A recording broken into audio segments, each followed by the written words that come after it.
following is a production of DallasCowboys.com and the Dallas Cowboys Football Club. How about them Cowboys?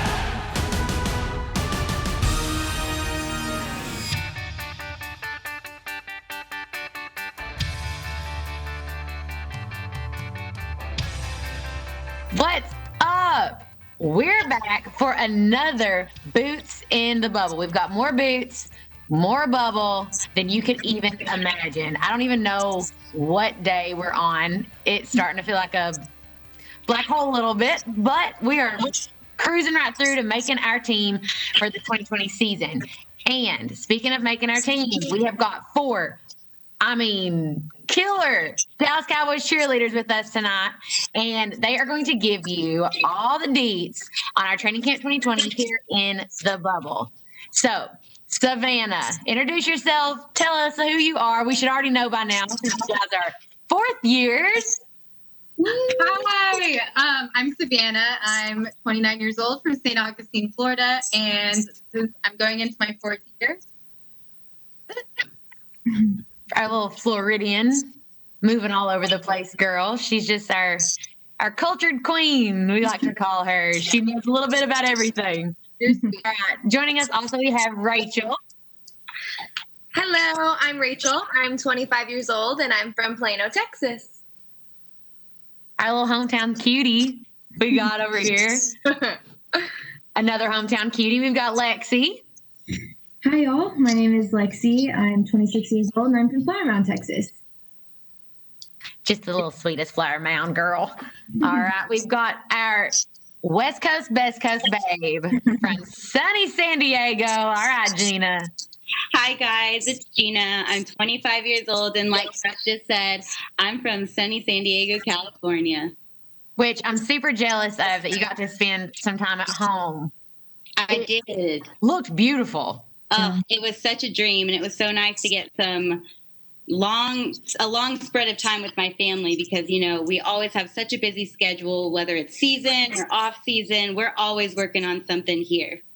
Yeah. So, like, honestly, I mean, there's the given cons of the quarantine and everything, but for girls that have been on the team for 3 years, going on their fourth, you know what the time commitment is like. So having that quality time with your family is incredible, you know? So super pumped that y'all got some time there. But now that you finally got some time in the bubble with us too, you guys as veteran candidates have been here for what, 5 days now? Mm-hmm. Yeah. And yesterday was probably the most gruesome day since we have been in this bubble. There was blood, sweat, and tears, literally all three. Lots of rhinestones, lots of hairspray, and lots of pep talk.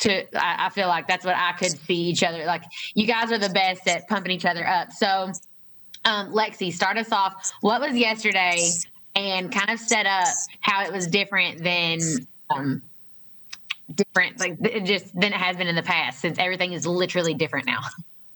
Yeah, it's funny you said, yesterday was one of the hardest days because we knew we wanted to do this together since we're the fourth years on the team, and we were like, let's just wait until we get past tomorrow, and then we will volunteer to be on Boots in the Bubble, because we knew that it was going to be a crazy day. But I think it ended up taking about 7 hours or so, several different rounds we all did our solos, then we did our signature routine, we did a hip hop, we did a jazz, we did prom, we did leaps and turns. I mean, Savannah and I were in the same group, and Savannah just kept saying one step at a time, and just everything that we checked off the list, it just felt like a little bit of a weight got lifted off of our shoulders. But overall, it was a super fun day.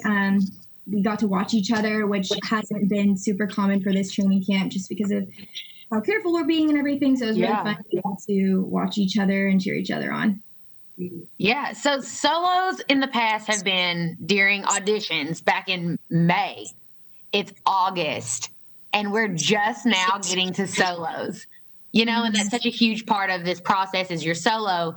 Well, what we have done is created this hybrid show group auditions and solos all in one. And you all brought it. All four of you literally cranked it up to 11 and brought it, especially your music. So let's start with Savannah. I want to know what song you chose and then what style of dance you decided to do for your solo. So I actually changed my song at the last minute. I knew I wanted to do a Broadway piece, and Gina actually found my song. So I did a song from Burlesque, and I did more of a Broadway style, which was really fun. I had a lot of fun with it, and I made my costume. I felt really good about that, and It was beautiful. Thank you. Yesterday was just so much fun. It was, especially in a time where a lot of performers aren't getting to perform. I just felt really lucky that we all got to.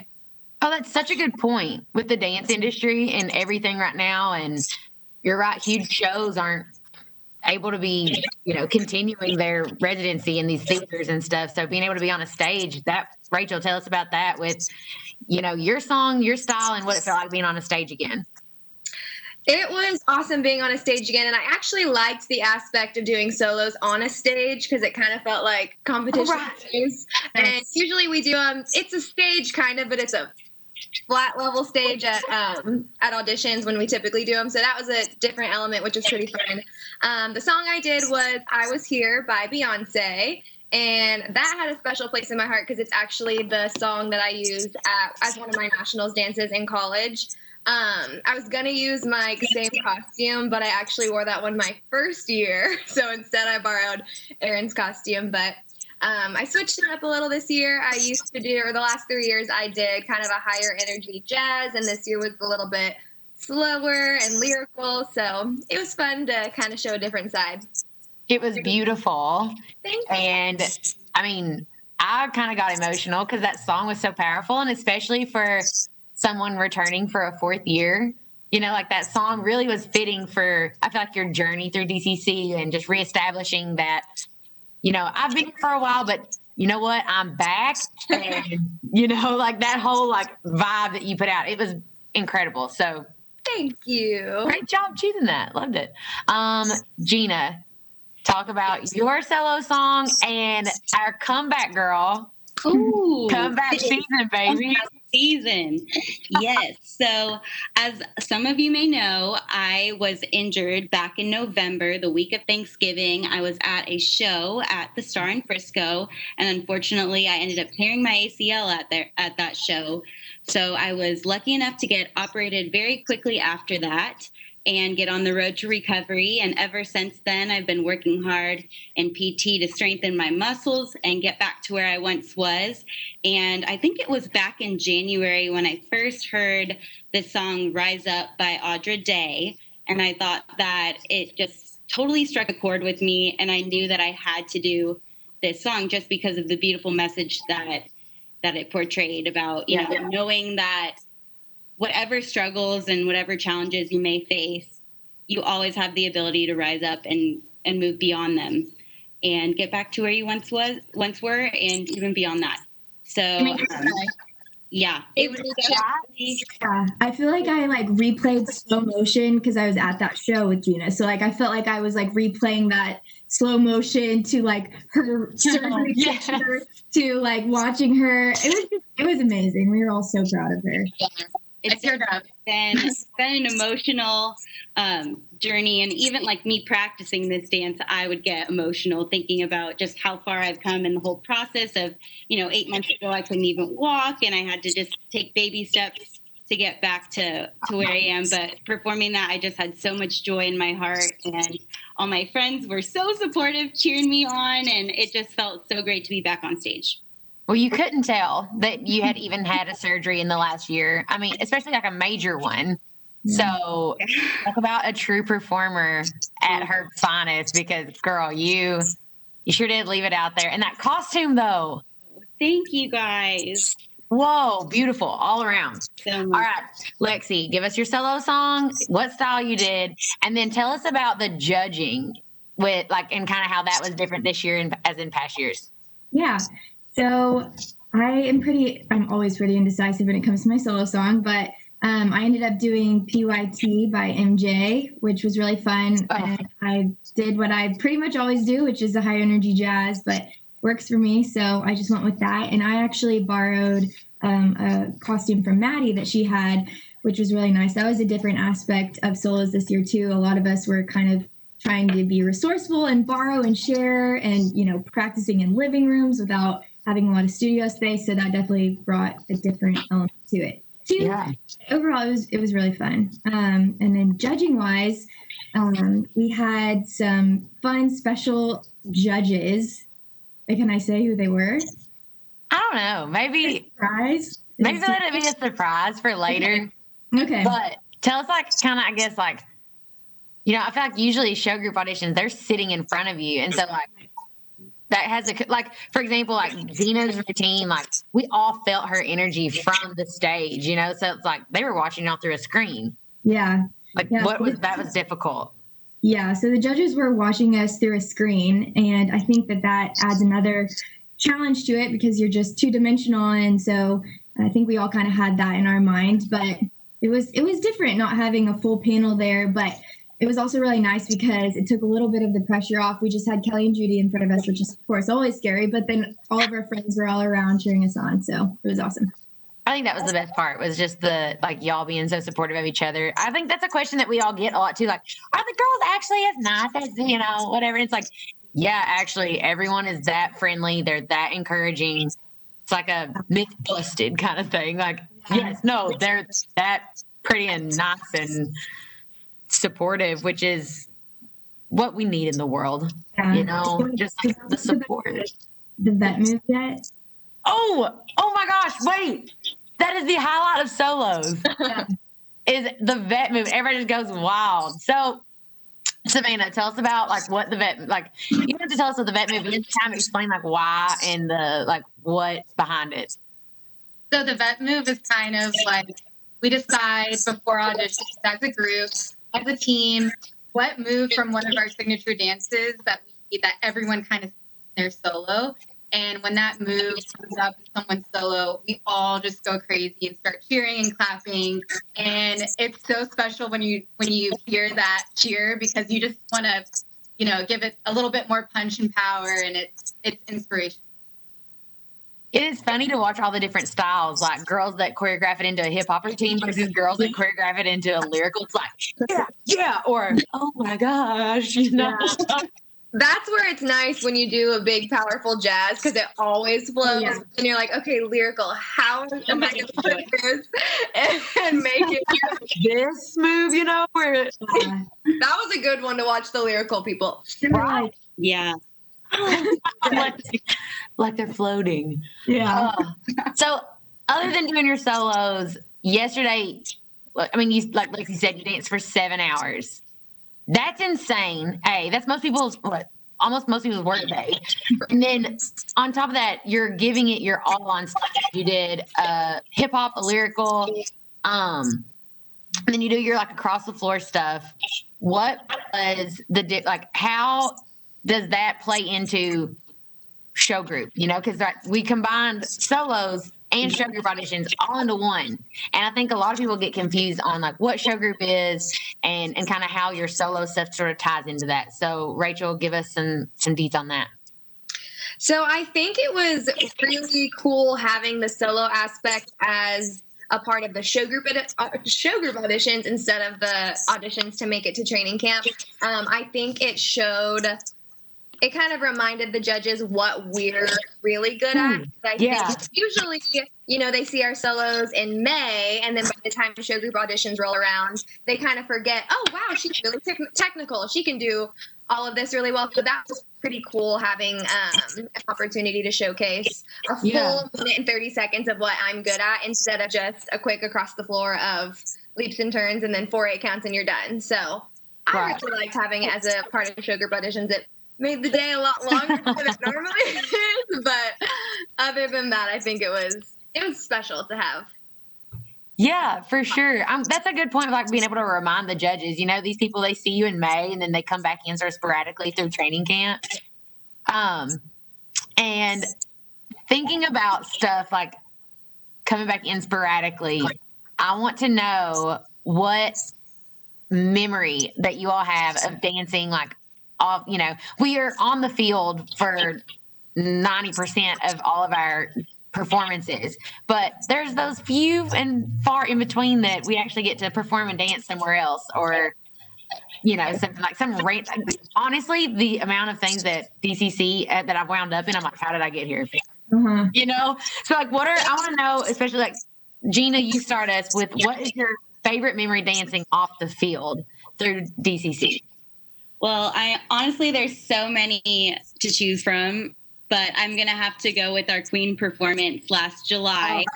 I can't believe it's already been a year from it, but I know when it rolled around this year, we were all reminiscing and looking back on all those crazy videos of us coming out at American Airlines with Queen and Adam Lambert. And I mean, that's a performance that I will never forget. I will never forget the feeling of the drum beats and the energy of the crowd once they saw us, because we were a total surprise. So that was just that we got to do that. We pulled it together in about 4 days, I think, in the middle of training camp. So just think about normal training camp plus add, this whole show with veterans. But we were all so excited to do it, and it was such a success. I think we're all going to remember that forever. Oh, for sure. You know what's funny? Like, I was thinking about your all's energy with the songs you chose for show group or for your solos and stuff. And then I think about the energy of a live band. Now that, Lexie, tell me about performing with a live band and like how different that is from just like pre-recorded music that you play. Yeah, one performance that comes to mind besides Queen, we've also performed with Neil McCoy before, and he had a live band, and it really does. It just amps it up even more. It's so much fun being able to perform with a live band. Now that is a performance that people need to see, because we never know, like, is he going to come out and tell a joke, or is he going to come out and like push, like the band just starts to play a random song and we just have to like make something up? Yeah, keeps us on our toes, that's for sure. He's a hoot. Mm-hmm. Rachel, what's your favorite memory dancing off the field? I think Gina stole the show with the best one. Aside from Queen, I love our Christmas shows. It's probably the opportunity where we get to have the fans closer to us than they typically would be at a game, and just it's the holiday spirit, and everyone is so excited. It's a quick show, but there are fireworks, and there are people tumbling, and there are people in the air, and the tree, and it's just so much going on. And we get to dance on presents, and that's my favorite part of the whole show, right next to the tree. So it's beautiful. Not field. The Christmas show is hands down. Gosh, that's a good one. Yeah. All the warm fuzzies from the holidays. I can't wait. And we get to do 10 of them, and then they go by so quickly. I'm on show 10. You're like, they're over. I want to start over from show 1 and do it all again. That is fun. That's like a nice little. It's kind of nice to change it up. Like, be on the turf. There's nothing like being at AT&T, but those Christmas shows like that is something to look forward to. Good. These are good. Wow. It's funny how you forget like that actually all of them are fun. So anyways, Savannah, what's your favorite memory dancing off the field? I have to say Queen. That was just so unreal. And I think my favorite moment was getting ready to go on the stage. And Judy was kind of reminding us of like last minute things. And then she stopped what she was doing and said, "This is so cool." I just forget that. I've never seen Judy freak out like that, but she looked like directly at all of us and was like, "Oh my God." And like had a little freak out moment because she thought it was so cool. And I was like,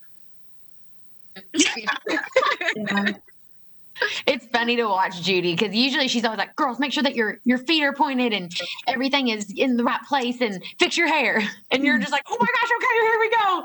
And then to like watch her kind of be in the moment, it's nice, and it's kind of cool to like remind like ourselves, like even after all the years that Judy has spent in the organization, she's still in the moment with all this.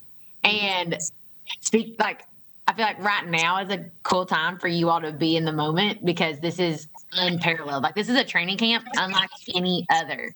Mm-hmm. And I don't know if it's just me, but wearing a mask is starting to feel normal. Kind of. I got to my room and was like on the phone with my mom, and I was like running around here trying to get stuff together. And I like 15 minutes went by and I was still wearing my mask. I was like, "Oh, cool. Guess I'll take this off now." Yeah, it's just a part of the Rebel uniform at this point. These sparkly ones to match. Ooh, Yeah. right. It's like Nike's Rebel mask. Good. Done. Check. I still think we need to get ones with like our cameo smile on them so that it looks like we're performing. That's a great Yes. idea. I've seen masks that have like it's clear and like a little box so you can see your teeth. Oh, that's funny. I imagine y'all trying to do hair flips with the big visor ones on. I'm like, oh, I don't Shields. yeah, the face shields. Yeah. One other question I want to touch on that was asked in our comment section, which we are so thankful for those. But what I think this is a really funny one. It's name a current or former DCC that you're most similar to as a person.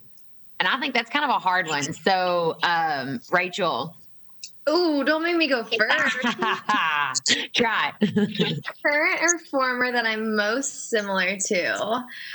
I mean, this is cliche. You know, they say that you're like, you take on the personalities of the people that you spend the most time with. And the four of us have spent a lot of time together the last, 3 going on 4 years. And I find myself like saying little phrases that Savannah will say or like doing little things that Lexie does and Gina. So I'm going to go with my friends right here. You're like, sis, you're looking at us. Who I am like. Wait, Gina, what was that thing we used to say? You did it. We did it. We made it. Did it. We I would say that all the time because when we made the team, I don't know what happened, but we were just like, we did it. We made it. And then it became like a day-to-day thing. After, we finished every practice, we would just be like, we did it. shows up to work or to practice on time. We made it. We did it. You're right. That's a good one, Rach. All right. Savvy. Who are you the most similar to? I don't know. I need help with that. Who do you guys think I'm the most? Remember former DCC Emma? I was going to say a fiery redhead like Emma. Pretty redhead, just sweet as a button. Oh. We love our Emma. She was an all-star with us, I mean. Yeah, we've all been on the field with her before. Yes. Yeah. I think it's Thunder one time. That's who I feel like you're like, even like your little like sweet personality like reminds me of, but like you're not like too sweet so that you're like, people are like just like, man, Savannah, like you hold your own, you're strong. Like hold your own, you're strong. But yeah, maybe. I'll take it because I love her. All right, Lexie, name us the former or current that you're similar to. This is so easy for me. Judy Trammell. I'm just kidding. If she's watching this, she's 100% squinting right now at me, like probably. No, I'm just kidding. I would love to compare myself to Judy, but I'm not going to even go down that route. I think somebody I don't know most similar to, but somebody that was like my vet crush before I made the team was Maggie, and she's just one of the coolest people ever, and I just wanted to be like her. She's an amazing dancer. She's a team favorite because she's so funny and nice to everybody. So she was somebody that I always looked up. Isn't it funny whenever you've got like, it's kind of like in a sorority, like a rush crush. Yes. And you like see people and then you finally get there to meet them. You're like, oh my God. I know. That is exactly how I felt with Maggie. I was like, she's so cool. And then we got to be in the same group. Right. It does. It's a kind of a weird feeling like, oh man, like I know you, but I don't actually. Yeah. All right, Gina, who was yours? I feel like my vet crush, like that I followed all the way, through, she's only a year above me, but Heather, Maggie's best friend. So when I was in college, I knew Heather just through mutual friends in the dance world and in SoCal. And I reached out to her and I came out for a prep class, got coffee, and she was just as sweet as can be, so helpful, giving me all the resources and tips I could ever ask for. And she's just a big ball of sunshine. Everyone always has nothing but nice, amazing things to say about her. So I always try to be, as sweet and as caring as she is. I literally remember that day. Like, I remember her going to meet you, like talking to her, like, hey, what's up? And she's like, go to meet Gina for coffee. Like, oh, fun. Like, and then she became my leaders that year, which is crazy. It was like, I looked up to her and then she became like a mentor figure. And then after that, we were just best friends. That is funny. Mm-hmm. I was trying to think of who mine would be, a current or former DC I'm most similar to. But like she's actually like one of my legit good friends. And then Lexie, I kind of had a similar situation where it was Danielle, and she was a fourth year on the team whenever I was there. And I literally sat by her at auditions and was like, oh my God, it's Danny. I'm so nervous. But then now it's like, we just, hang out now. And it's funny that you end up sort of clicking with those people that you think you would anyways. It's funny stuff. Yeah. I have a funny story about that actually, because, when you come in before you make the team, like, I feel like at least most of us know a lot about the girls that are already on the team. And I sat next to Lily her first year, and I kind of like started talking about my boyfriend at the time, who's my husband, and she was like, oh yeah, Grant, like y'all been together for about a year, like she was like, had no shame, because a lot of us like try to play it cool, but I just respected Lily immediately because she was like, oh yeah, you guys are really cute. I've seen your pictures on Instagram. Like she had no shame. It was amazing. Sweet Lily Bug. She's adorable. Well, we have fully taken up all of our time, and I feel like this is just like the old days, getting to catch up with you guys. It's been so fun. But go treat your wounds from the battle that you had yesterday with that floor, and get ready for we've got, I think, tomorrow we get an off day. It's an off day. We made it. Off day. Made it to the off day. So we're going to take full advantage of that. Thank you, Savannah, Rachel, Lexie, and Gina, for taking time to fill everyone in on what's going on here during our training camp. Y'all watching, put your comments in the section with your questions, asking us what you want to know about training camp 2020 here in the bubble. We will work our hardest to try and answer them all. And we thank you so much for watching and keeping up with us, because all of your support really does mean a lot to these girls. So wish them the best of luck as we continue our way on making the team for 2020 here in our training camp. And until then, we will see you later. Thank you, guys. Bye. This has been a production of DallasCowboys.com and the Dallas Cowboys Football Club. How about this, Cowboys?